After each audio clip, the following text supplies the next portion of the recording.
He broken this ceasefire. He killed our people, and he didn't exchange prisoners. We signed the exchange of prisoners, but he didn't do it. What kind of diplomacy, JD, you are speaking about? What do you mean?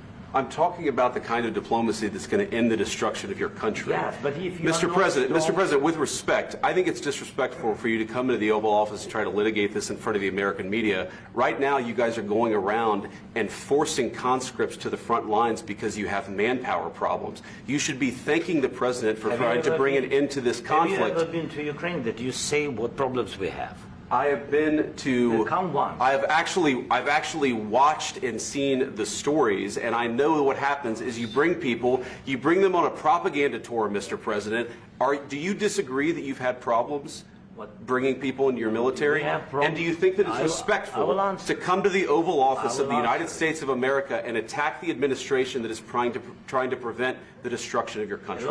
A lot of questions. Let's start from the beginning. Sure. First of all, during the war, everybody has problems, even you, but you have nice ocean and don't feel now, but you will feel it in the future. God bless. You don't know that. God bless. God bless. You will not have a war. Don't tell us what we're going to feel. We're trying to solve a problem. Don't tell us what we're going to feel. I'm not telling you. Because you're in no position to dictate that. That's Remember exactly this. You're in no position to dictate what we're going to feel. We're going to feel very good. You will feel influence. We're going to feel very good and very strong. You will feel influence. You're right now not in a very good position.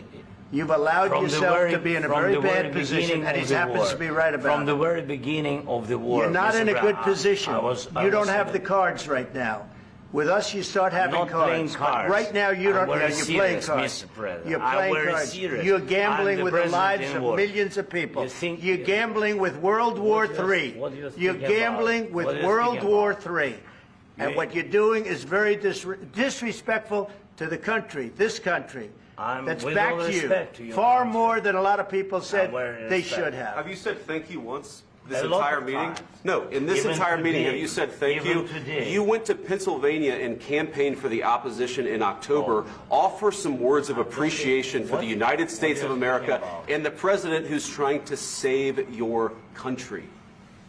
Please, you think that if you will speak very loudly about the war, you can... He's not speaking loudly. He's not speaking loudly. Your country's in big trouble. Can I Wait a minute. No. You've done a lot of talking. Your country is in big trouble. I know. You're not winning. You're not winning this. You have a damn good chance of coming out okay because of us. Mr. President, we are staying in our country, staying strong from the very beginning of the war. We've been alone, and we are thankful. I said thanks you haven't in been this alone. cabinet. You haven't been alone. In this cabinet. We gave you, through this stupid president, $350 billion.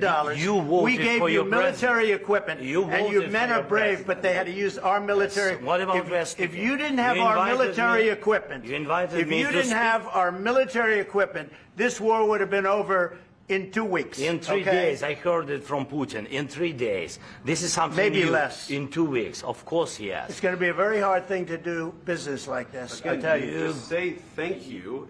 Said a lot of except that there are disagreements, and let's go litigate those disagreements rather than trying to fight it out in the American media when you're wrong. We know that you're wrong. But you see, I think it's good for the American people to see what's going on. I understand, sir. I think it's very important. That's why I kept this going so long. You have to be thankful. You don't have the cards. Thankful. You're buried there. Your people are dying. You're running low on soldiers. Listen, you're running low on soldiers. It would be a damn good thing. And then you tell us, I don't want a ceasefire. I don't want a ceasefire. I want to go, and I want this. Look. If you could get a ceasefire right now, I tell you, you take it so the bullets stop flying and your men stop getting killed. Of course, we want to stop the war. But you're saying you don't want a ceasefire. But I said to you, I want a ceasefire. With guarantees. Because you'll get a ceasefire faster than an agreement. Ask our people about ceasefire, what they think. That wasn't with me. That wasn't with me.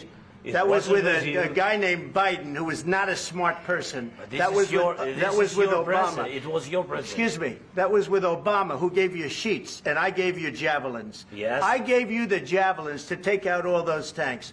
Obama gave you sheets. In fact, the statement is Obama gave sheets and Trump gave javelins.